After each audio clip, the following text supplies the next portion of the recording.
Hi, I'm Gemma Woodhouse, a specialist employment lawyer with Penningtons Managers Cooper and a member of our COVID-19 response team. In his announcement on Sunday evening, Boris Johnson set out the roadmap for reopening the country.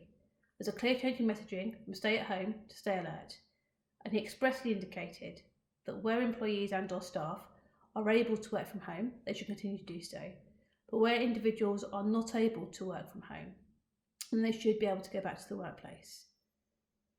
This has led to a number of queries within our team and that of the COVID-19 response team about what employers and companies should be thinking about as regards returning to the workplace.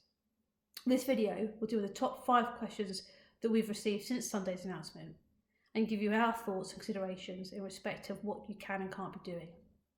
The first question is, can you require staff to return to work? The simple answer, if they can't perform their role at home, then you can. For those staff who are able to perform their role at home without productivity or output being affected, then in the current circumstances, the best thing to do is to let them continue to work from home. There will be specific requirements you'll need to think about in that regard, and other videos will deal with that at a later date. If employees can't perform their role at home, then you do need to think about social distancing in the workplace and PPE before you bring them back to work. Again, we'll cover those off in other videos, but if you've got social distancing in place and you've got appropriate PPE, then on the face of it, you can require staff to return to work. The next question we've had is, how much notice should you be given in respect of requiring staff to return to work? If staff are currently on furlough leave, then in any letter you send to them agreeing that furlough leave or setting out the terms of the furlough leave, then it may well require or set out the level of notice you need to give. The simple answer in those circumstances is, if there's a letter setting out the notice you need to give, that's the notice you have to give. If there's no such letter, then the notice you have to give will be reasonable. Now, of course, there's little point in giving a week's notice if you think it's reasonable to give a day. The issue here will be if they have circumstances such as childcare or other commitments that mean they can't come back to work in a shorter notice period. It's something to bear in mind, and I'd suggest you keep an open communication channel with those employees who want to come back to work to assess how quickly they can come back to work. Clearly, if they maintain they can't come back for a month, that's something that you need to bear in mind, but it's arguably something you can have no regard to.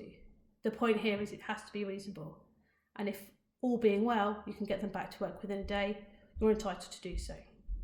The third question we've been having is, can staff be on furlough leave if there's work for them to do? This question is pretty much dealt with in the government guidance, and the point here being that it's not the case that employees have to be on furlough leave if there's work for them to do in the office. There's an option for you to place staff on furlough leave even if there's work for them to be doing. A perfect example of this could be if they have childcare commitments, because of course schools aren't back yet, and those employees who may have plenty of work to do in the workplace may also have childcare commitments at home that mean they can't come back to work. It's really important to note here that Boris Johnson isn't saying those individuals that are able to now work or come back to work in their workplace are key workers, but rather people that can come back to work can do so if they can't work from home. What that means is that some schools may well say the children of those employees can't come to any provision they're currently making, and as such, there will be no childcare for those individuals. I'll do a bit more on that in detail in the next couple of questions I've got. The fourth question is, what if staff return to work and there's not enough for them to do? Now, being optimistic, we'd all hope that if we can get staff back to the workplace, there'll be plenty for them to do and they'll be busy. However, we just don't know, and it's clear from the economic papers we've been seeing and the economic modelling that there will be some effect on the economy, and as such there will potentially be a drop in work. What this means is that you may have staff that you bring back from furlough leave now, following Boris Johnson's announcement on Sunday, and there's just no work for them to do. There's nothing wrong or nothing to stop you placing those staff back on furlough leave, as long as you get their agreement, and of course you meet the terms of the furlough leave, for example putting them on 3 weeks furlough leave to make sure you can retain the grant. It's something to bear in mind, and I'd really hope it doesn't happen to you, but you do need to consider that as a potential action or consideration. The fifth and final question is, what can you do if staff refuse to return to work?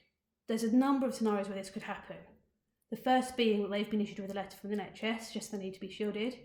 The second being childcare, as I mentioned earlier. The third being that they're shielding others in their household. The fourth being they travel to work on public transport. And the fifth being they just simply don't want to come back to work because of the perceived risk to their health. Now, the approach you take with each of those will be slightly different depending on the reason. But dealing with the first four, it seems to me that fundamentally they are legitimate reasons to think about allowing staff to remain away from work under the furlough scheme. Now, there's nothing requiring you to furlough those staff. If they're shielding, then the whole purpose of the furlough scheme has made it clear that they can be placed on furlough leave. And I think fundamentally there could be an issue with you challenging that. However, if they're maintaining they can't come back to work for childcare reasons, for example, you're entitled to maintain that you're not placing them on furlough leave because you have work for them to do, but that subsequently they have to take holiday or they have to go on a period of unpaid leave. That could be through the parental leave scheme that normal parents would use, or for an unpaid sabbatical. The thing I'd stress here is that whilst you can do that, you do need to bear in mind potential discrimination issues that could arise from taking that approach. The third one that I think is slightly more complicated is those members of staff who are not shielding themselves, but have a member in their household who needs to be shielded. Now, there are some employers that we work with who will maintain that if they have work for employees to do and they need that work to be done in order to make their business profitable, staff will have to come back to work. And it's for them to take measures in their own household to make sure the individuals that can be shielded should be shielded. Again, there's a court of public opinion point there, in as much as it may give adverse publicity, but it is something else that you're able to do. The fourth issue is those staff that commute to work on public transport. It's been quite clearly documented that public transport will be at limited capacity, and there are serious concerns about social distancing within public transport. This may mean that for staff that travel into work on public transport, you want to suggest alternative means of getting to work, such as bike, walking, or their own car, and you may need to think about potential parking provision for those individuals. If that's still not achievable, then again the option may be that you place them on furlough leave. Now, if you wanted to, there's every possibility that you could maintain that if you've got work for them to be doing, but they can't get into work, they will need to go on unpaid leave or take holiday. I think that's likely to be quite a harsh approach whilst it's entirely legal, and it may be something that employers want to avoid given the current climate we're facing. The fifth of those employees that's refusing are those that simply refuse to return to work, either because cynically they quite fancy a bit more time off and being on furlough, or alternatively their view is very much that they can be away from work because they have a perceived risk in mixing with other people in the workplace. Now, with these individuals, you're retired within your rights as an employer to maintain you have work for them to do, and as long as you've put appropriate safeguarding in place in respect of social distancing and PPE, then they must come back to work. Now, the point here is that if they choose not to come back to work, you may not want to take disciplinary action against them. This is primarily due to adverse publicity, if that comes to light in the press, and arguably due to potential tribunal litigation, not that's well founded, but just the costs associated with that.